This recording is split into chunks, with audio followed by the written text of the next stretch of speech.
سب سے پہلی بات تو ہے آپ کی پوری پریس کانفرنس میں عمران خان صاحب کا نام ہی مسنگ تھا. پہلے تو میں مجھے ذرا ڈیفیکلٹی ہوئی کہ are you talking about Imran Khan, کیونکہ آپ نے پوری پریس کانفرنس میں ان کا آئی تھنک ڈیلیبریٹلی نام نہیں لیا آپ نے. دوسری بات یہ کہ آپ نے ان کو سیکیورٹی تھریٹ بھی قرار دیا, آپ نے اور بھی الفاظ ان کے لیے کہے, لیکن میں پاکستان کی تاریخ اٹھا کے دیکھوں تو فاطمہ جناح سے لے کے محترمہ بے نظیر بھٹو صاحبہ, ذوالفقار علی بھٹو, نواز شریف, مریم نواز, ان سب کو کبھی نہ کبھی کسی نہ کسی موقع کے اوپر سیکیورٹی تھریٹ, غدار اور یہ سارا کچھ کہا گیا. آج سے صرف 7-8 سال پہلے ہی اسی جگہ پہ کھڑے ہو کے ایسا بیانیہ بلڈ کیا جاتا تھا کہ جس شخص کو آج سب سے بڑا سیکیورٹی تھریٹ کہا جا رہا ہے شاید وہی اس ملک کے لیے سب سے ہی بہتر لیڈر ہے. تو آپ کی آج کی اس پریس کانفرنس میں یا آج کے اس بیانیے میں ہم کس طرح یہ کہہ سکتے ہیں کہ ریاست نے شاید اب یہ فیصلہ کر لیا ہے کہ جناب نو مور, یا پھر آج سے 5 سال کے بعد یا 8 سال کے بعد history will repeat it self and سے کہ نہیں جی بیک ان 2025 وہ جو پریس کانفرنس ہوئی تھی وہ غلط تھی, is not a security threat. جی ٹھیک, تھینک یو. دیکھیں میں تھوڑا سا اگر آپ الاؤ کریں, I will back to defer a little bit. I don't think کہ اگر آپ پاکستان کی تاریخ کو آبجیکٹیولی دیکھیں کہ اتنے واضح طریقے سے کبھی پاکستان کی فوج نے کسی شخص کے بارے میں یہ بیانیہ رکھا ہو اسی پوڈیم پہ. وہ آپ ایک سملیرٹیز نوشنلی تو کریٹ کرتے ہیں کہ ہم نے یہ کہا, یہ بات چیت ہم نے کبھی نہیں کسی کے بارے میں کی. And I think I am true once I say کہ وہ not so clearly explicitly giving examples, giving objective proof کہ یہ کر رہا ہے, یہ کر رہا ہے, یہ کر رہا ہے, یہ کر رہا ہے.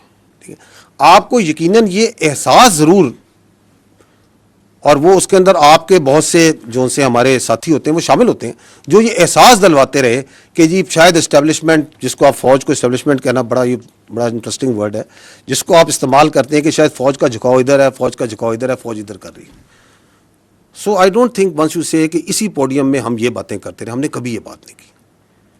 وی have come out very clearly because I think now there is a time that we need to, جو میں نے کہا نا بیر نقل, ہمیں بتانا پڑے گا کہ یہ جو بیانیہ چلا رہا ہے یہ کون ہے, اور جو یہ کام کر رہا ہے.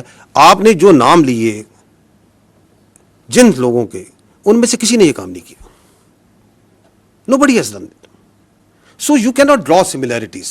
ہمیں بہت اسپیسیفکلی سمجھ کے ساتھ اس چیز کو سمجھنا پڑے گا, کیونکہ جب ہم جنرلائز کرتے ہیں تو آپ اس قوم کے ملک کو بتاتے ہیں کہ پہلے بھی یہ کر دے رہے, آگے بھی یہ کریں گے. No, we have not done this before and we will not do it again. جن صاحب آپ نے کہا کہ روز روشن کی طرح عیاں ہے, یعنی کہ آپ لوگ کنونسڈ ہیں کہ وہ نیشنل سیکیورٹی تھریٹ ہیں. تو پاکستان کے قانون میں کوئی نیشنل سیکیورٹی تھریٹ ہو تو اس سے نمٹنے کے طریقہ کار بھی ہیں. ایسے لگتا ہے کہ ایک نیریٹو کے جواب میں آپ کو ایک نیریٹو جو ہے وہ اس کا جوابی بیانیہ دینا پڑ رہا ہے, جبکہ اگر یہ بہت بار کی آپ کی پریس کانفرنسز کو دیکھا جائے اور عمران خان صاحب جو گفتگو کرتے رہے اس کو دیکھا جائے تو وہ ایک طرح کی ہی گفتگو ہے, اور وہ اسی طرح کی باتیں پہلے بھی کرتے رہے ہیں. اور اگر ریاست, جس کو آپ کہہ رہے ہیں کہ لارجر پرسپیکٹو میں وہ زیادہ وائز ہوتی ہے, ریاست یہ سمجھتی کہ واقعی ادارے کے لیے وہ ایک نیشنل سیکیورٹی تھریٹ بن چکے ہیں, تو پھر ان کو بہت سارے اقدامات کر لینے چاہیے تھے. ایسے لگتا ہے کہ کہیں نہ کہیں ریاست ڈیفینسو ہے, وہ ایکشن لینے کے لیے فیلر کے طور پہ بات ہوتی ہے کہ ہم ان کو بین کر دیں گے, یا ہم ابھی آپ نے کہا کہ ان کی سیاست ختم ہو گئی ہے, یہ سیاست سے بات آگے چلی گئی ہے. تو نقطہ پھر وہی ہے کہ اگر حکومت کوئی سٹیپس نہیں لے گی اور یہ بیانیہ رکے گا نہیں, تو پھر آپ کس کو کنونس کر رہے ہیں؟ ان لوگوں کو جو عمران خان صاحب کے بیانیے کے ساتھ کھڑے ہیں, یا ایک ببل ابھی بھی موجود ہے, لوگ کہتے ہیں کہ وہ پاپولر ہیں اور ان کے پاس بڑا الیکٹورل ایک پاپولیرٹی اور ان کا فٹ پرنٹ ہے. تو آپ بیسکلی مخاطب کس سے ہیں؟ Thank you. جی میں we are talking to the people of Pakistan because he is talking about us towards the people of Pakistan. It is our therefore right, once he talks directly about our institution and our leadership, that we also need to come directly and communicate in rather than, ورنہ آپ اس کو indirectly to third party, fourth party سے communicate کر سکتے ہیں, لیکن چونکہ وہ بھی ڈائریکٹ بات کر رہے ہیں تو ہم بھی ڈائریکٹ جواب دینے کی ضرورت ہے کہ no, this is our perspective on this. This is what we understand what he is doing and why is he doing. جہاں تک آپ نے کہا کہ ریاست ڈیفینسو, نو, ریاست میں I would disagree, tend to disagree. ریاست ڈیفینسو نہیں, ریاست پریگمیٹک ہے. It is not defensive, it is pragmatic, and it is this pragmatism of the state جس کی وجہ سے آپ یہ دیکھ رہی ہیں, جو آپ اشارہ کر رہی ہیں کہ پھر آپ یہ کیوں نہیں کر دیتے, وہ کیوں نہیں کر دیتے, یہ کیوں نہیں کر دیتے. بیکاز پاکستان ایک 25 کروڑ کی آبادی کا ملک ہے جس میں ملٹیپل ایتھنیسٹی, زمانے, سوچ, علاقوں کے لوگ ہیں. We believe that democracy and the parliamentary democracy system in this country that is prevalent as per the constitution is the best form of government. And that's the way this country should be run.